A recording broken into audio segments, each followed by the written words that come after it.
समान पुण्य प्राप्त होता है। ये साक्षात भगवान शंकर का कथन है, किसी दूसरे का नहीं। ये कथा स्वयं भगवान शंकर ने और नर्मदा जी के तट पर अमरकंटक पर कहकर बताई है। 12 पर्वत से लेकर पैर महाराज निकली है इसमें। इस स्थान पर चारों ओर से पर्वत है, जहां पर 4 भुजाधारी पुरुषोत्तम भगवान श्रीपति महाराज निवास करते हैं, विष्णु भगवान। अच्छा, ऐसे में जो कथा जिन्होंने इस समय कार्तिक नहाया है, वो कथा सुनना नवमी के दिन और शुक्ल पक्ष और मंगलवार का दिन, उनके लिए तो परम कल्याण की बात है महाराज, जिन्होंने कार्तिक नहाया है। अच्छा बताओ, कार्तिक में तुम्हें कथा कहाँ मिलती है सुनने? बताइए नहीं। आप स्नान करें वही ठाकुर जी के गीत भजन करके और घर में आके फिर बोले चलो भैया गोबर पानी रोटी पानी, घर परिवार बेटा बेटी बहू बेटा सास ननद, इसी के चक्कर में शाम हो जाती है महाराज। लेकिन आपको बालाजी धाम में ये कथा सुनने को मिल रही है। उसे एक कोस से क्षेत्र को विष्णु क्षेत्र जानना चाहिए। बालाजी धाम केवल इतना ही नहीं है, बालाजी धाम कई कोसों में फैला हुआ।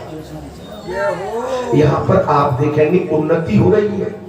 यहाँ पर लोग लालायत हैं, बाहर से आने वाले लोग घर मकान बनाने के लिए प्रेरित हैं कि कैसे भी करके बालाजी के आसपास मकान दुकान कुछ तो मिल जाए।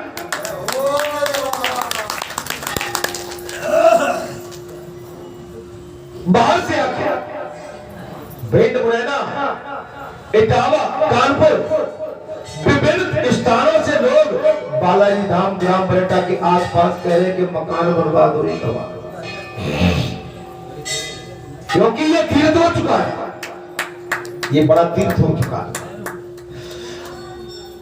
आश्विन मास के कृष्ण पक्ष की चतुर्दशी, अमावस्या तथा शुक्ल पक्ष की प्रतिपदा, ये क्रमशः उन तीर्थ के पर्व है।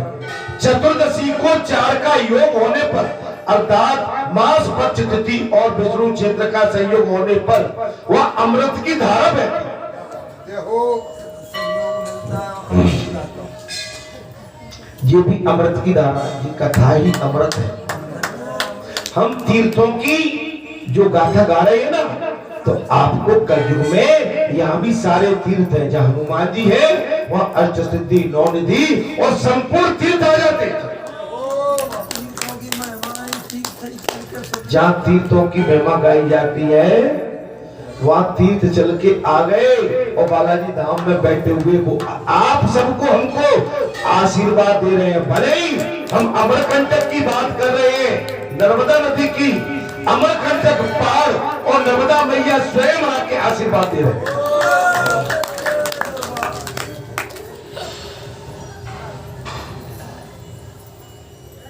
जो 3 लोक में कावेरी कुंड के नाम से विख्यात हुआ है, उसमें स्नान मात्र करने से मनुष्य गणतीर्थ पद को प्राप्त करता है। वहां कुंडेश्वर नामक एक सिद्धि लिंग है जो देवताओं धर्मराज मार्कंड जी कह रहे हैं, हे धर्मराज युधिष्ठिर, जो देवताओं और सिद्धों से सुशोभित है और इस पवित्र लिंग को जो भूल से भी पूजन कर लेता है उसके पुण्य का कई संख्या है। बालाजी धाम ग्राम बरेठा में मां भगवती के महाराज भगवान शंकर दाहिने हाथ और भगवान शंकर का बाएं हाथ पर शिवलिंग जो इस समय स्थापित है। यदि आप सच्चे मन से वहां जल चढ़ाएंगे, उसको नमन करेंगे, बेल पत्र लाके चढ़ाएंगे, पुष्प चढ़ाएंगे, पान चढ़ाएंगे, शहद दूध दही चढ़ाएंगे, आपको कई गुना उसका आशीर्वाद मिलेगा।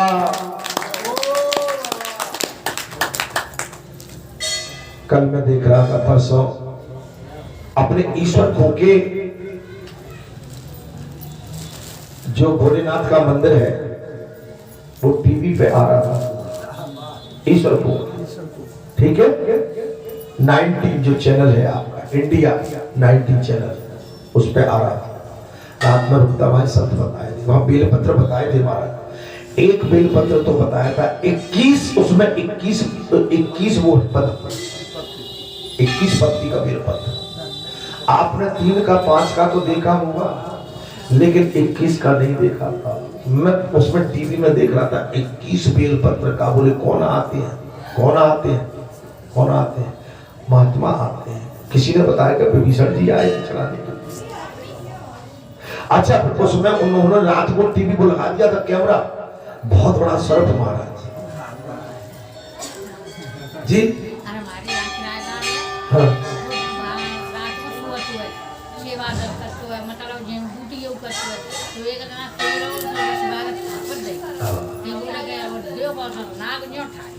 पानी में वो पानी पीछे भरो है। तो आप समझ लो कि आप तो तीर्थ के भंडार पे, आप ये इतने बड़े तीर्थ में आए महाराज। हमारे जो भी हमने भूल चूक में पाप हुए हैं, अगर इन पापों को आज भी हम विराम दे देते हैं, इनको सुहा कर देते हैं, आगे पाप करने की चेष्टा न आए, कुभाव न आए। सबसे बड़ी चीज है कि किसी के प्रति कुभाव न हो। अच्छा, कुभाव क्या है कि वो हमको पराजित कर देगा। हमारा जो पुण्य होता है ना, जो कुभाव आया, हमने जो यहाँ पर अभी कमाया और कुभाव आया, तो आदि तपस्या तो कुभाव ने हमारी खत्म कर दी।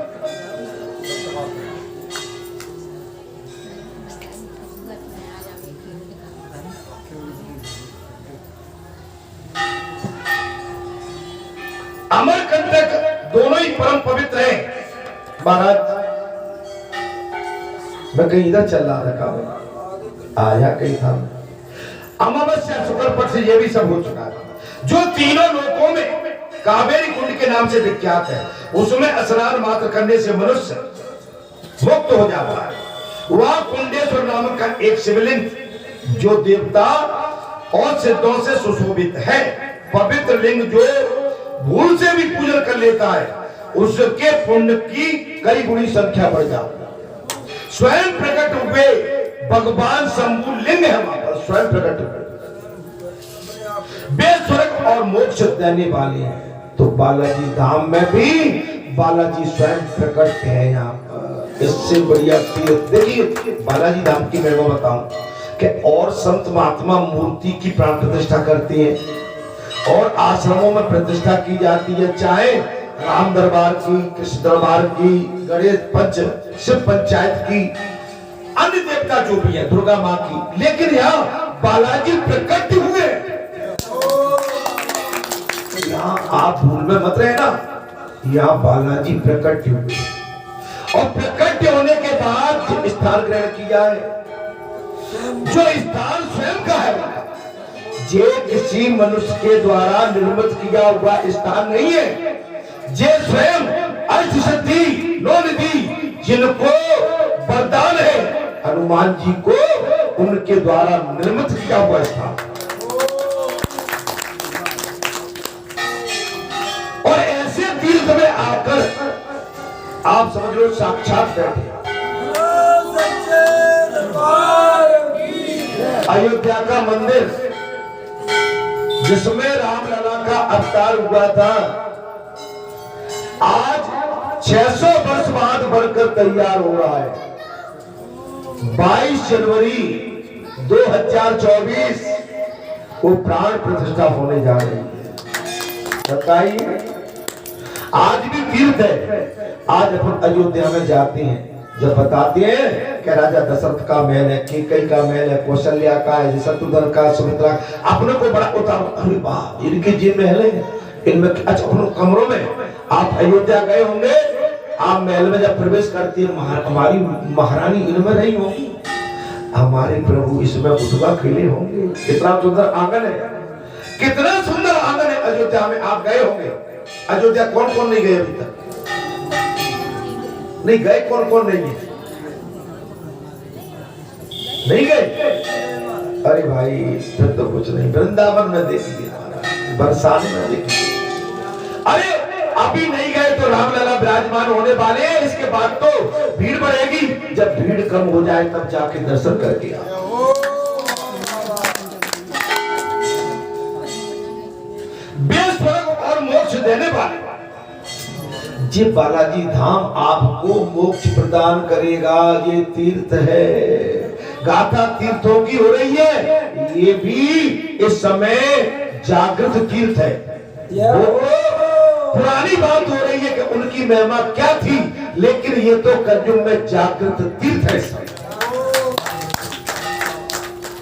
कावेरी में मनुष्य जहां कहीं भी स्नान करता है, वो अश्वमेध यज्ञ के फल को पाकर विष्णु लोक में पहुंच जाता है। कावेरी में जाके जो स्नान करता है वो विष्णु लोक में चला जाता है। तब मार्कंडे जी कहते हैं, राजन, एक भद्र रुद्रस्वर नामक लिंग है जो उत्तम सिद्धियों को देने वाला, और पूर्व कल्प में भद्र और रुद्र नाम वाले ये दो गंधर्व हैं। भद्र और रुद्र ये दो गंधर्व हैं, वे दोनों भाई हैं। हे राजन, वे दोनों भाई हैं। मार्कंडे जी कहते हैं, धर्मराज, उन्होंने विधि पूर्वक इस शिवलिंग की रचना करके विद्याधर लोक को प्राप्त किया। हनुमान जी भी विद्या में निपुण है जी। कहीं रीच पद सुन हनुमाना, काच प्रसाद रहो बलवाना, बोले पवन तने बल पवन समाना, बुद्धि विवेक विज्ञान निधान। बुद्धि के भंडार, विवेक के भंडार और विज्ञान जिसको कोई नहीं कर सकता है महाराज, विज्ञान भी नहीं कर सकता है, वो आप करके बता दे। चमत्कारी है, समझ गए महाराज।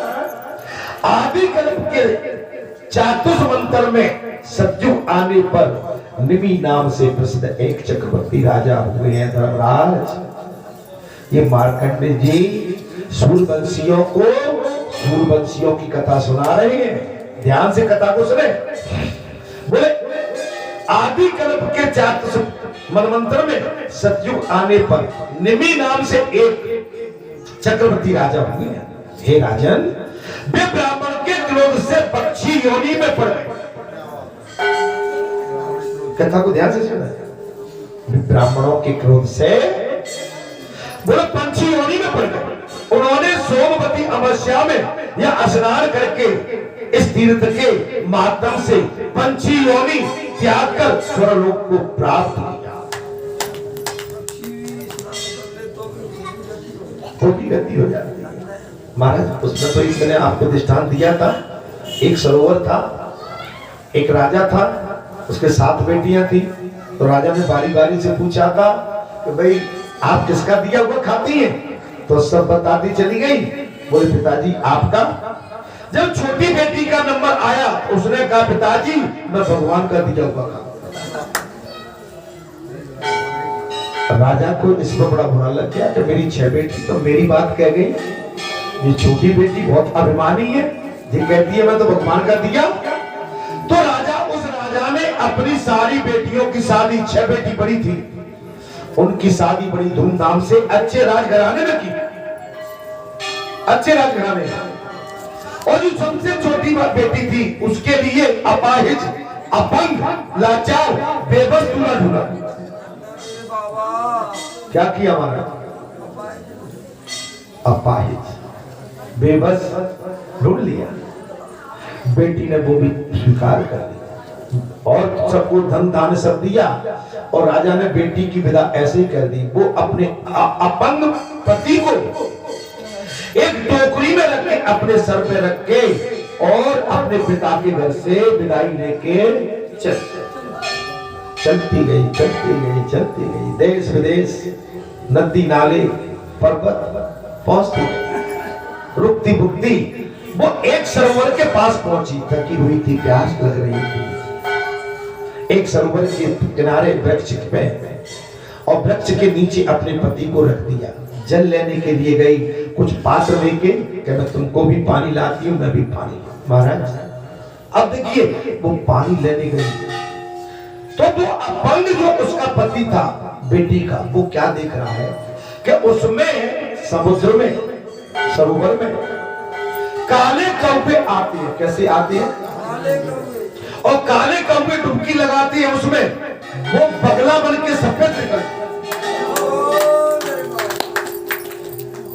काले कौवे आते हैं और समुद्र में डुबकी लगाते हैं तो वो सफेद बगला होके निकलता। उसके मन में विचार आया कि इतनी सुंदर मेरी स्त्री है, नई लड़की है, मेरे कारण इसका भाग्य गड़बड़ में है।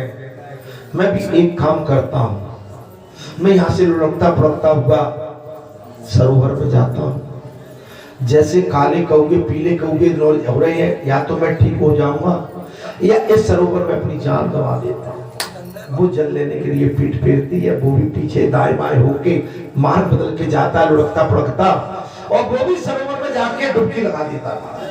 इधर वो जल लेके आती है तो टोकरी में पति नहीं पाती। इधर वो राजा की लड़की जल लेके आती है तो टोकरी में अपने पति को नहीं पाती।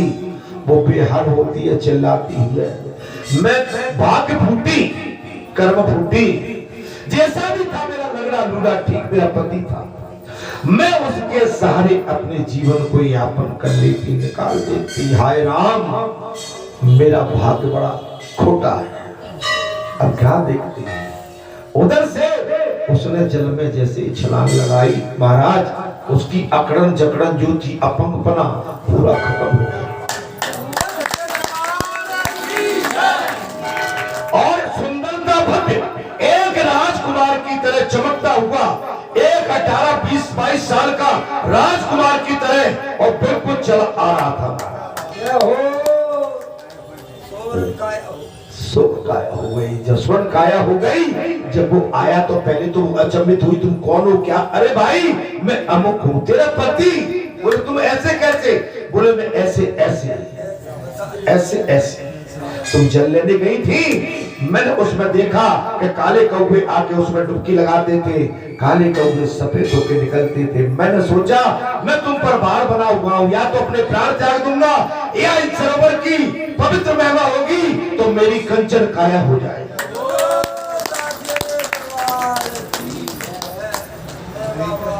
उसी जगह वो गई नहीं लड़की, उसी समय तप तपस्या से महल बना,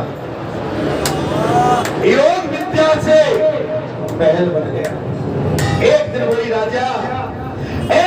राजा शिकार करते करते उसी जंगल में उसी स्थान पर, और वहीं से निकले जब वो राजकुमारी छोटी अपने महल पर खड़ी थी झरोके में, और बोली पिताश्री। तब देखा तो ये तो मेरी छोटी बेटी की आवाज सुनाई पड़ती है। वहां एक महल था। राजा ने देखा, रोक दिया अपना रथ, घोड़ा रोक दिया।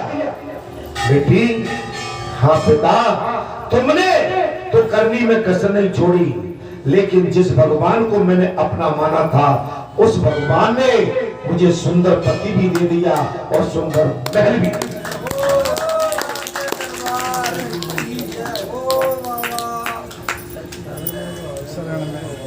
समय, अरे भगवान के बन के देखो मेरे भाई, बालाजी के बन के तो देखो।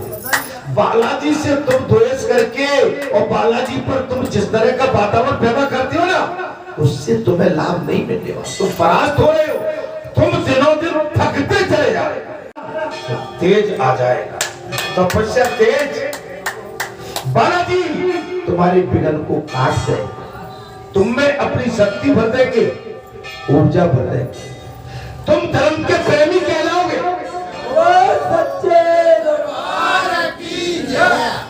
आप हम धर्म के प्रेमी कहलाएंगे। अगर धर्म से प्रेम नहीं करेंगे तो महाराज दगाबाज कहलाएंगे, धोखेबाज कहलाएंगे। अरे धोखेबाजो, धोखे की दुनिया में जाओ तुम्हें वही फल मिलेगा इसका। अगर भगवान के बन जाओगे, भगवान अपनी छाती से लगा लेंगे आपको। महाराज एक समय उस तपस्वी दुर्वासा मुनि सब तीर्थ में घूम रहे थे। महाराज एक समय की बात है, पितरों के हित के कामना से पितृ तीर्थ में गयाजी में गए। गयाजी में और गया जी में स्नान करके महादेव जी तथा ब्रह्मा जी की पूजा करके तत्पश्चात उन्होंने कुश और तिल युक्त जल अंजला जली एवं पिंड पितरों के लिए अर्पण कर दिए। पिंडदान करके दुर्वासा जी ने मुनियों से कहा, हे मुनिसरो, दुर्वासा ने, हे मुनियों, मैंने सुना था कि इस तीर्थ में पितर लोग उपस्थित होकर अपने हाथ से पिंड ग्रहण करते हैं। वो बात आज मैंने नहीं देखी। अपना अज्ञान, हमारे अंदर जो अज्ञान होता है ना, वो खुल रहा है। ये दुर्वासा जी ने कहा, बोले मैंने तो सुना है कि गया में जाके हमारे पितर जो होते हैं पिंडदान करने पर वो प्रत्यक्ष प्रकट हो जाते हैं और उनके दर्शन भी होते हैं। ये बात आज मैंने नहीं देखी। अतः मेरी तो तीर्थ यात्रा व्यर्थ हो गई।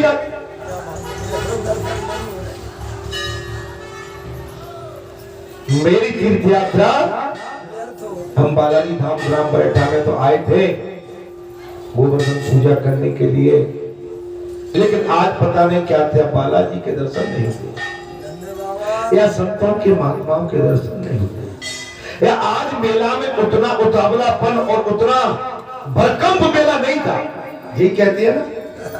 लेकिन वास्तव में बताना, अभी जो आपके पिछले मंगलवार को बालाजी का मेला ठीक लगा होगा, दाल चावल, वो कढ़ी चावल खाए, कैसे लगे? अच्छे लगे? अब किसी और अच्छा होगा।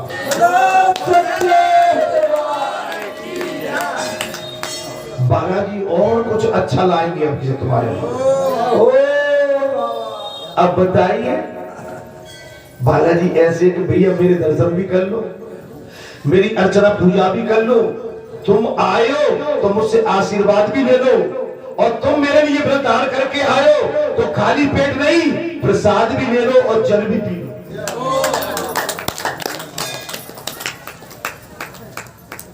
ऐसा बहुत जगह नहीं होता है। जो बालाजी आपसे जितना प्रेम करते हैं ना, आपकी हर बात का ख्याल रखते हैं, पर्वों पर विशेष तौर से। नहीं, मकर संक्रांति के दिन 1 कुंटल दाल डल जाती है, मोड़े खिलाते हैं। बताइए, ऐसा चाहने वाला, ऐसा चाहने वाला कहाँ मिले?